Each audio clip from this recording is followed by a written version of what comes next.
the Conservatives seem to be very selective of when they care about foreign interference. And that is after they felt an election was lost. Meanwhile, and they talk about transparency. Meanwhile, there are the facts of foreign interference hiding in plain sight of the Conservatives. The information that has been reported in the media is extremely serious, but it's something that has never been denied by the fact that these reports have been tabled in the House of Commons. This is sadly not new information. The only thing that's new is the Conservatives, I guess, are not happy with the other business that PROC is doing, and they simply want to only talk about this because they have one candidate in particular that they feel this has been affected by. But foreign interference isn't about one candidate or 11 candidates. It's about Canadian institutions. And this is the same Trump-type tactics to question election results moving forward. So while the Conservatives want to blame everything on Justin Trudeau, the fact remains we have an opportunity to uphold our democracy, uphold our democratic institutions. But it's not going to be done because the Conservatives feel like, they want to look at documents in a non-secure manner, which is frankly reckless, absolutely reckless. While the Conservatives want to look at these documents, I'm sure the People's Republic of China would also love to get their hands on top secret CSIS documents.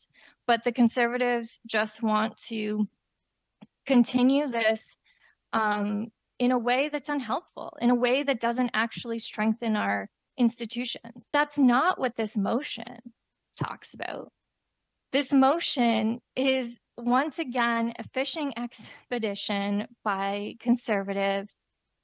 Time and time again, it's this partisan hack type stuff being thrown around that the Prime Minister has, closed his eyes. No, he has not.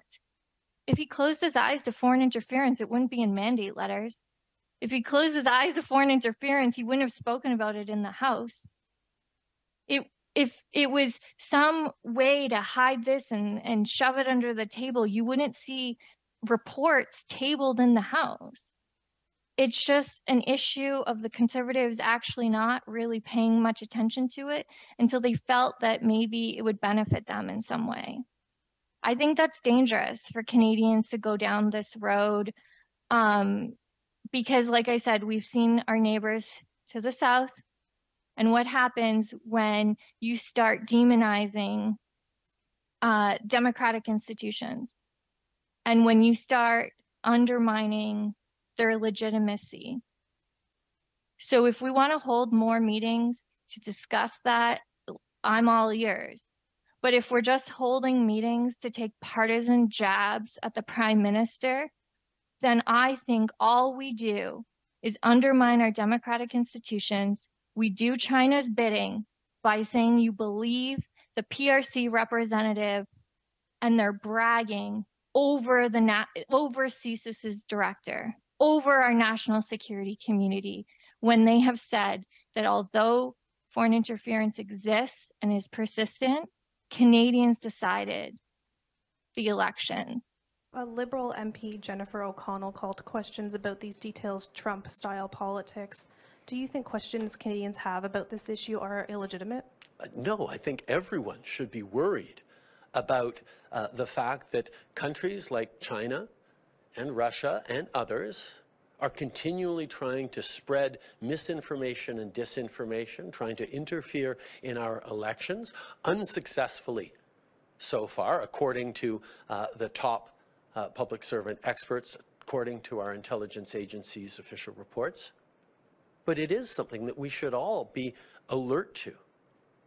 I think where we should be careful as responsible leaders and in dealing with this seriously is to not fall into some of the political partisan traps that are out there right now. It's not about one party versus another. the foreign governments and foreign actors are trying to undermine people's confidence in democracy itself, and amplifying and giving partisan reasons to mistrust the outcome of an election, mistrust the experts at Elections Canada and in our security services and our top public servants who are saying that the election integrity held. That's something that we've seen from elsewhere is not a good path to go down for society or for democracy.